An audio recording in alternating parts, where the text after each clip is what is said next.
Please allow me to acknowledge the Executive Dean of the College of Agriculture and Environmental Sciences, Professor Magano, who is participating quite actively on this evening's program. Also, with the heart welcoming words, welcome Professor Verma of the University of Fort Hare.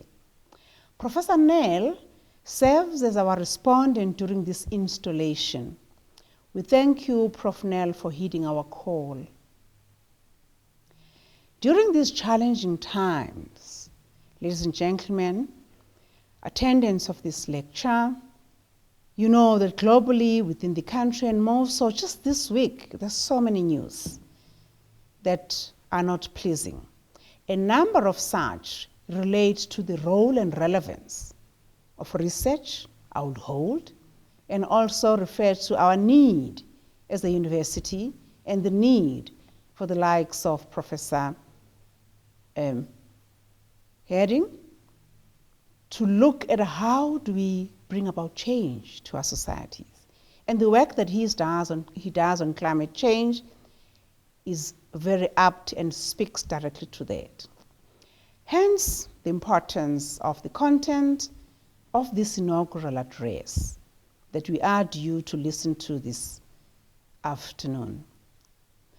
For us as UNISA, we are an institution that's bound to produce not just only professors of Hedding's kind, but postgraduate students that he supervises, he guides, he mentors. And indeed, we cannot do that without the work and scholarship that Professor Hedding is so concentrated on. It is for that reason then that as a university we take such occasions, this address, with such jubilation, celebration, and thanksgiving. And therefore for us it is a moment where we say our aspiration have indeed been sustained, have indeed been achieved through this Professor Hedding. Now, you may be asking yourself, what's a full professor? Why an inaugural lecture? You have possibly heard of many professors whom you're not aware they've had lectures done. A full professor is somebody who, just like Prof. Hedding, has received a number of awards. We'll be learning more about that from the Executive Dean. It's a leader of note within the fields of research, is a mentor, a producer, a reproducer of postgraduate students of his level, and somebody we expect to raise funds. And of course, is somebody, as in Prof. Hedding, who gets accolades as an NRF-rated scientist. It is therefore to this end that I'm calling upon you and imploring you to make comments on the chat box, congratulate him, and while also congratulating him, give him ideas out of what he's going to share with us in terms of what further scholarship could he do in future to bring about all the good things that we expect from a society that has changed and that's moved away from all the ills we experience nowadays. Professor Hedding's lecture, which the Executive Dean shall provide a bit brief on, reverberates the call to which I'm making, which is taken from the South African National Development Plan, and that the SDGs, the Sustainable Development Goals, look at to call us all as individuals living on this planet to be making a contribution to the work that Prof. Hedding is doing. After Prof. Magano has introduced Prof. Hedding, he will come to the podium to present his professorial inaugural lecture. And after that, I will not be coming in between. Prof. Werner Nell, who's the professor at the University of Fort Hare, and our respondent for this evening will then follow after Prof. Hedding with a response on the lecture, of course, that actually really blows your mind. from Antarctica to Siberia. A journey of geomorphological research. Wow, we'll leave this hall being much more informed than we were before. Once Prof. Magano has come, I will come towards the end, ladies and gentlemen, boys and girls. I now, at this juncture, invite Prof. Magano to the podium. Thank you.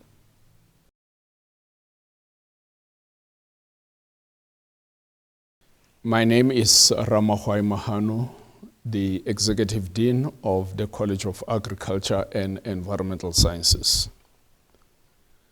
Professor Motsa Madikani, ladies and gentlemen, good afternoon. It is with absolute delight that I introduce to you Professor David William Hedding. David William Hedding was born in 1980 to Donald and Alison Hedding. Growing up with his twin brother Graham in Benoni, they attended Tom Newby Primary School and later attended Pretoria Boys High School. From an early age, the family was fortunate enough to travel, which instilled in the boys the desire to explore. This desire to explore led David to travel to Northern Ireland during a gap year after completing high school. He returned to start an undergraduate degree in geoinformatics at the University of Pretoria in the year 2000. During his undergraduate studies, David was given the opportunity to explore various landscapes of Southern Africa. These field trips were arranged by Professor Ian Meiklejohn, who is now the head of geography at Rhodes University, as well as Professor Paul Sumner, who is the head of geography at the University of Fort Hare. And these two gentlemen are currently the mentors to David, and this has been the case throughout his career.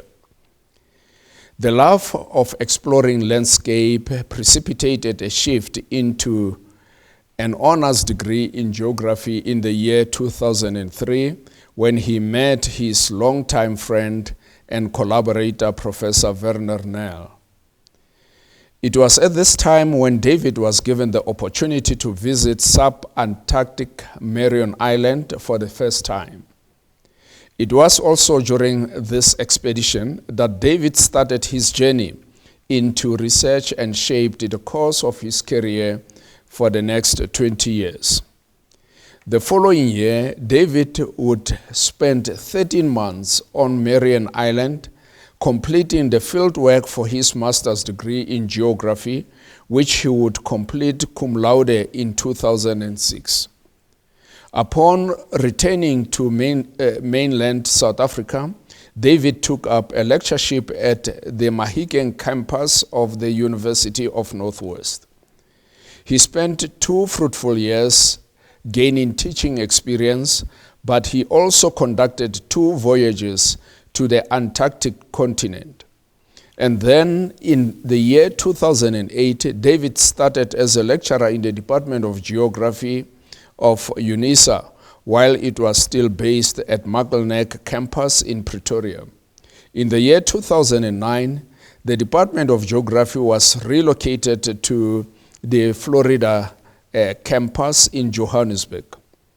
During his time at UNISA, David finished his doctoral degree in 2014 and has risen throughout the ranks to the rank of full professor, which we inaugurate today. David has been awarded the National Research Foundation grant as a principal investigator and has been a co-investigator on 3 National Research Foundation South African National Antarctic Program grants. Through this research, David was awarded a C2 rating by the NRF on his first application when he was just 36. And in 2022, he has been re-rated as a C1 rated researcher by the NRF. At the age of 42, David has many years ahead in academia, and we look forward to hearing his inaugural address. I thank you.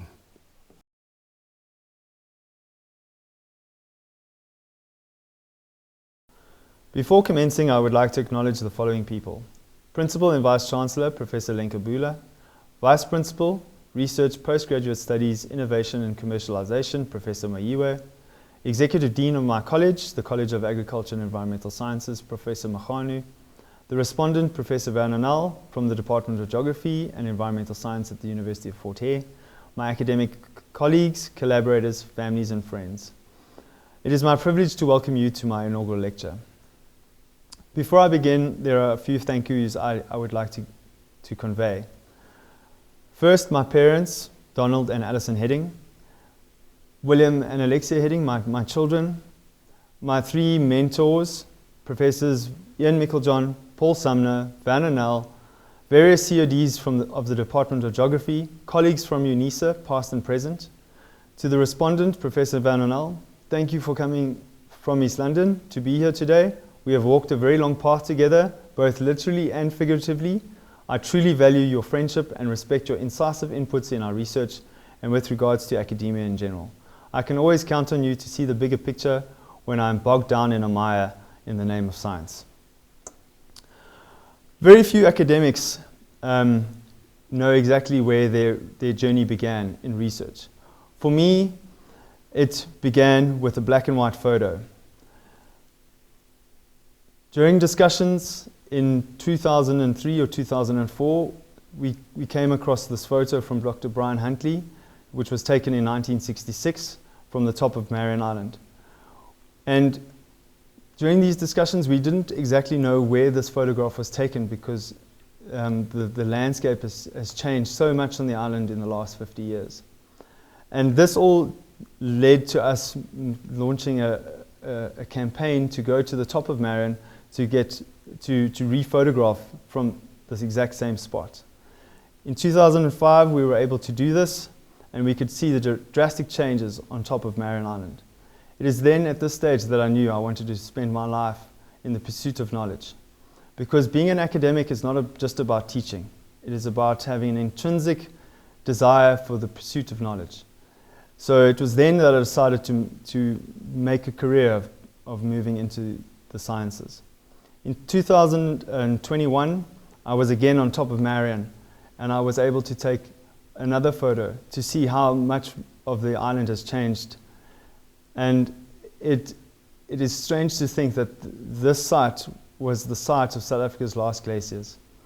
And through climate change, they are no longer there. In my pursuit for knowledge, I've been very fortunate in that I've traveled to many different places across the planet. From Antarctica to Siberia.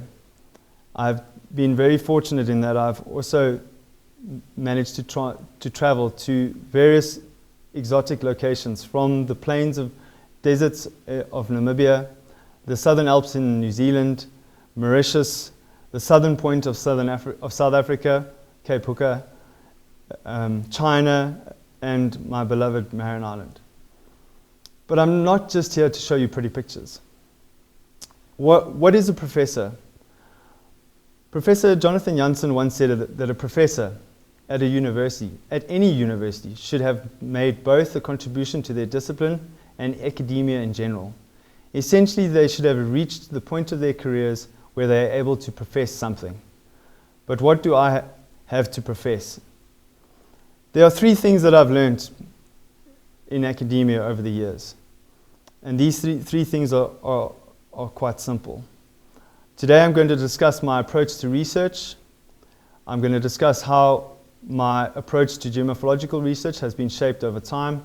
And lastly, how I've used my voice to comment on various facets of academia. Some facets of academia work and others don't. And how I've used my voice to comment on and hopefully improve academia in South Africa and within my own discipline of geography. The first thing that I've learned is collaboration is key. I've been very fortunate to work with very many different partners over the years, from all over the world. On this slide, you'll see two publications on the left, and these are some of my earliest publications. And although I contributed relatively little to these publications, I learned a great deal about the publication process and how to package research for a specific audience.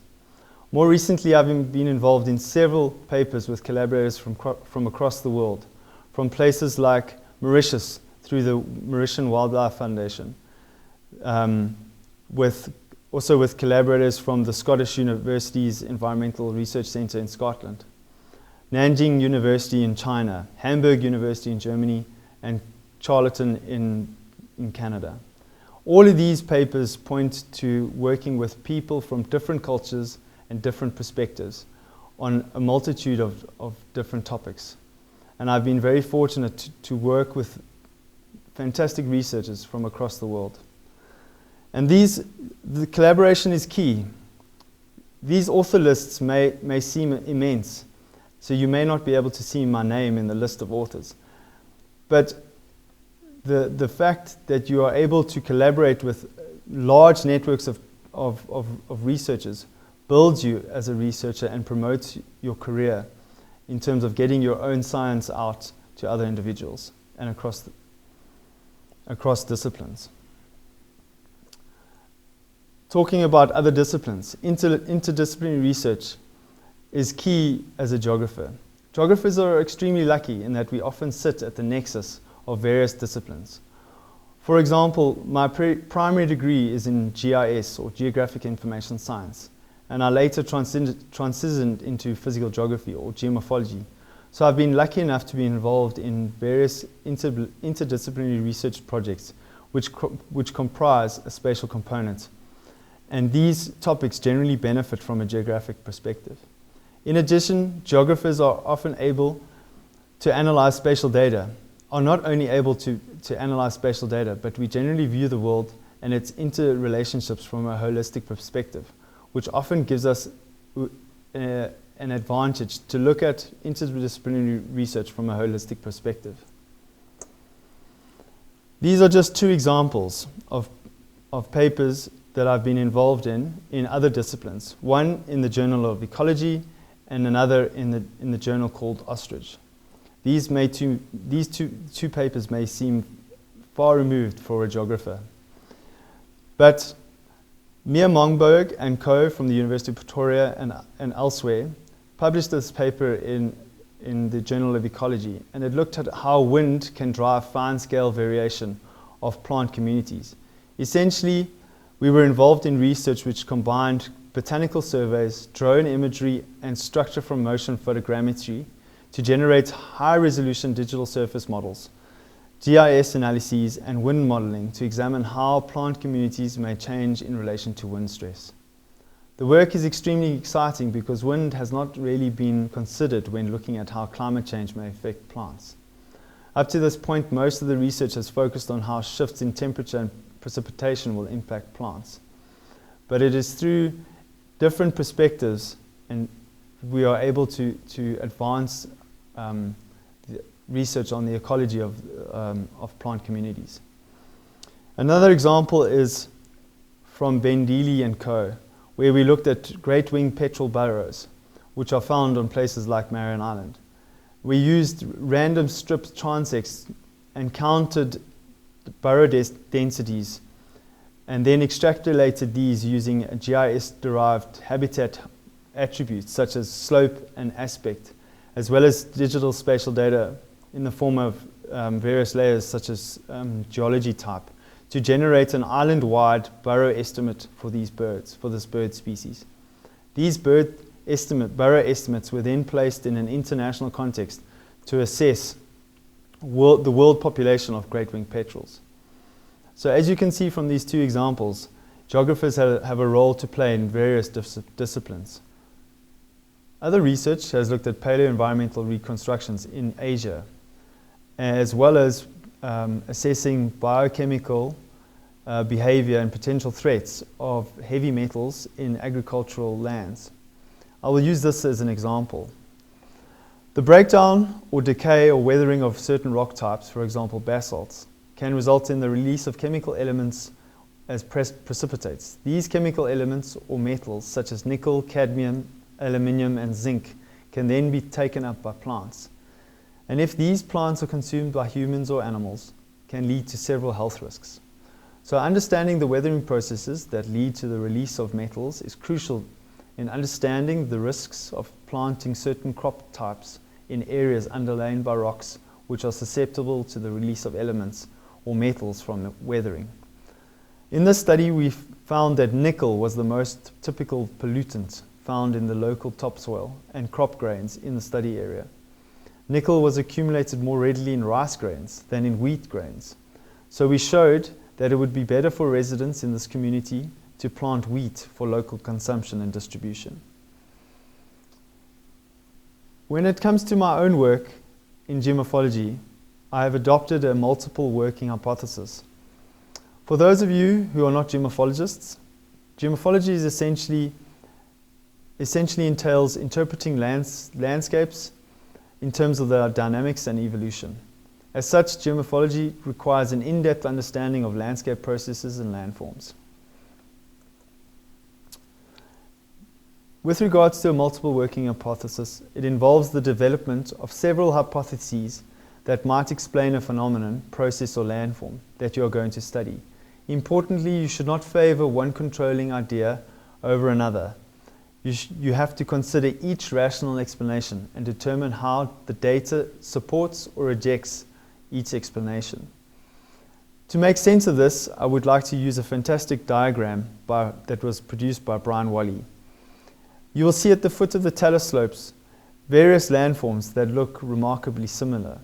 But each of these landforms have different process origins, essentially meaning that they are developed in different ways. So much of my work since my PhD has looked at disentangling which processes are responsible for the development of a landform and then assess the various morphological and site characteristics to correctly identify a landform. Some of you may ask why this might be important. Well, different landforms in cold mountainous regions can form under different climates. So in order to develop appropriate reconstructions of paleo environments or environments of the past, you need to be able to correctly determine the process origin of the landform you're studying. Thus, correct landform identification and interpretation of process origin using a multiple hypothesis approach is an imperative step in complex open systems. As you will see in a graphical representation, this is also evident in the formation of pronaval ramparts, which I've studied on various locations across the world. Initially, it was thought that ramparts would only develop downslope or downward as a snowbed would accumulate or grow in size. We used research from Marin Island, which has a very different paleo environment, to assess rampart growth over time, because we realized that ramparts aren't always covered in snow, and therefore we could, using relative age dating, we looked at the backward or upslope growth of pronaval ramparts, and these can be used to show very different paleo environmental conditions. Further on from my work on pronaval ramparts, we assessed ramparts in the Antarctic, where we looked at the formation processes and how it indicates that the morphological characteristics and environmental conditions under which these features develop may be more varied than was previously conceived under the current models. Consequently, we determined that caution should be employed when fossil ramparts are used to infer paleoenvironmental conditions. Another contribution with regards to pronaval ramparts dealt with the origins and development of terminology used to define and describe these landforms. The reason for the confusion is that pronaval ramparts were previously called protalus ramparts. However, my work, which built on the work of Rick Shakespeare, now defines pronaval ramparts as debris ridges formed at the downslope margins of perennial or semi-permanent snowbeds at the foot of bedrock cliffs. So I have redefined Protalus ramparts as permafrost-related landforms, which can be linked to the development of rock glaciers, whereas pronaval ramparts are strictly linked to nivo-gravitational landforms. And lastly, my work on pronaval ramparts focused on diagnostic criteria by which these landforms can be differentiated from moraines, Protalus rock glaciers, and landslides, for example. Fortunately, I haven't just worked in cold environments. I've worked also on Round Island, which is north of Mauritius. There we looked at soil erosion. Unfortunately, this island was populated with goats and other various invasive species in the past, which stripped the island of its vegetation, and which then caused massive amounts of soil erosion. The Mauritian Wildlife Foundation invited several academics to come and assess the rehabilitation of the island, and one of the key initial steps was to assess soil erosion on the island.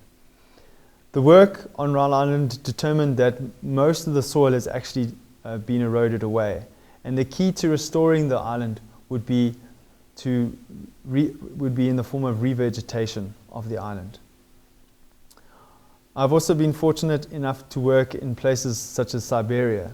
It's not often that one of your photographs is selected for the cover of a journal. And on this cover, you will see that the trees have started to colonize a lateral moraine. And this is indicative of an area where you've had glacial retreat.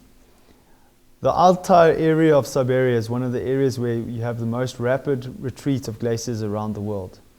So much of the work that we focused on is looking at how the geomorphological process and landforms in these areas that have been recently deglaciated are responding to further climate change and periglacial adjustment.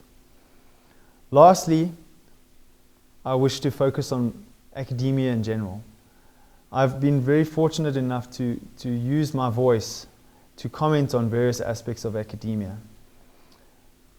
First, in 2019, I published a commentary in the journal Nature, where I expressed my concern as to how publication subsidies are distributed in South Africa. This work stimulated a large amount of debate, with comments from the Vice-Chancellor of UCT, Professor Bakeng, the former Vice-Chancellor of the University of Witwatersrand, Professor Adam Habib, and many others within South Africa and across the globe. I have also assessed research by academics from the global north, who looked at factors affecting the global flow of knowledge in environmental science. Essentially, these authors argued that open access publishing will make scientific research more accessible. For those who don't know, open access publishing shifts the cost of publishing from the user to the producer of the research article. However, the problem is that it places a greater financial strain on researchers from the global south. Unfortunately, many of us who work in the global south do not have access to large amounts of research funds, which makes it even more difficult for us to publish work. During COVID, myself and a few colleagues commented on how academia in general has been affected by COVID, and research in South Africa in particular, and how it is being impacted by COVID. Many of us in the physical sciences struggled during the initial lockdown periods when we had no access to labs or university campuses. But the article argues that human sciences will be impacted for far longer and for far greater, as human scientists or social scientists will struggle to be allowed into communities for an extended period of time. And lastly, I'm going to discuss my work on the changing demographics of academia itself within South Africa. For this work, myself and Professor Greg Breetske from the University of Pretoria looked at the shifts in demographics of staff in South Africa over time. The work was well received, and Professor Zeblon Vilakazi, now the Vice-Chancellor of the University of Witwatersrand, commented that it is that it is the most well thought out, most evidence-based, and least anecdotal to address transformation of academia. And this is something that I'm extremely proud of. My last component of work has focused on the regional representation of editorial boards within my own discipline of geography.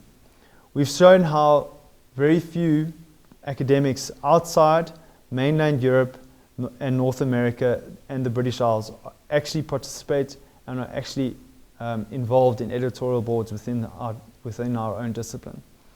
And it is through this work that we hope that geography journals will transform the editorial boards to become more geographically representative of our community. And with that, I would like to end with a quote from Asby Cherry Gerard. And I tell you, if you have the desire for knowledge and the power to give it physical expression, go out and explore. Thank you for your time.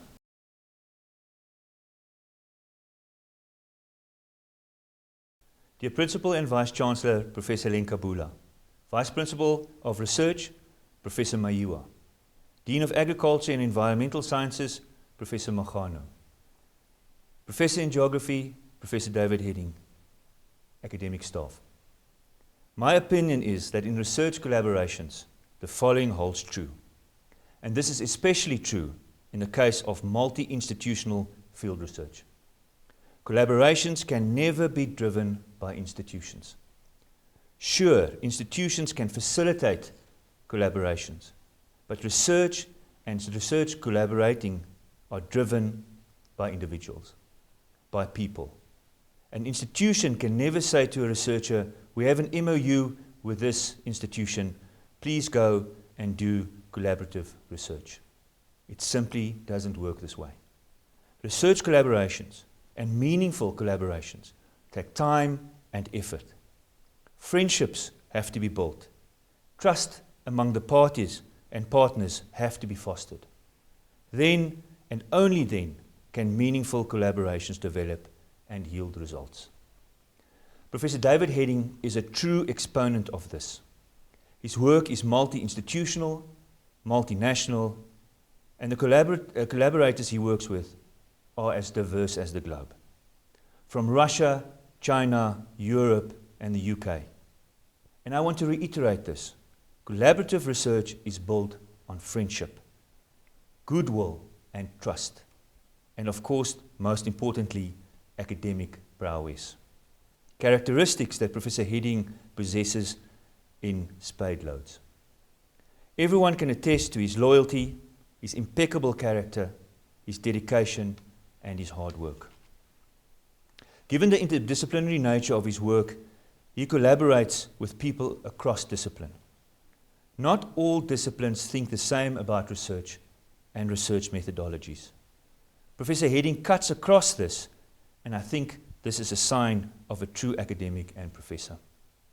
His geomorphological work is very well known in South Africa. His multiple working hypothesis approach and understanding of the landscape, remarkable. Data-driven, observation-driven research is not always the norm in our field. But Professor Hedding has shown that it works and that it is worthy of pursuit. This is also the reason why he can slot into any multidisciplinary research team, this data-driven research hypothesis.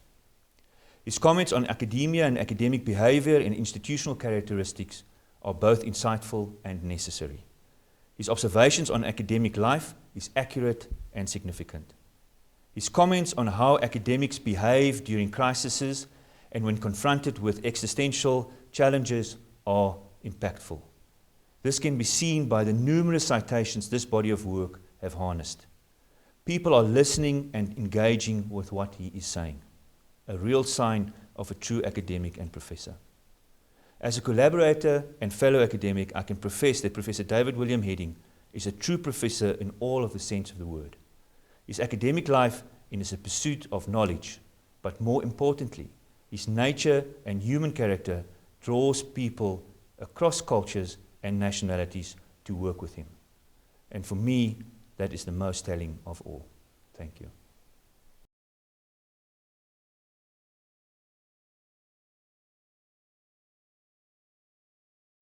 We now get to the closure of this lecture. And thank you so much for all the messages that you've put on the chat box, the questions. We still need more of those congratulatory remarks as well as ideas and thinking around what Prof. Hedding may want to consider doing into the future.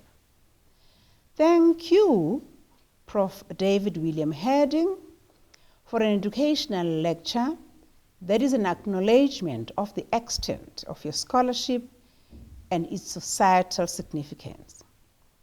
Through this lecture and its analysis, thanks to Prof. Nell's analysis, we are indeed wiser than we were before we started this lecture, as it relates to such an important aspect of our lives.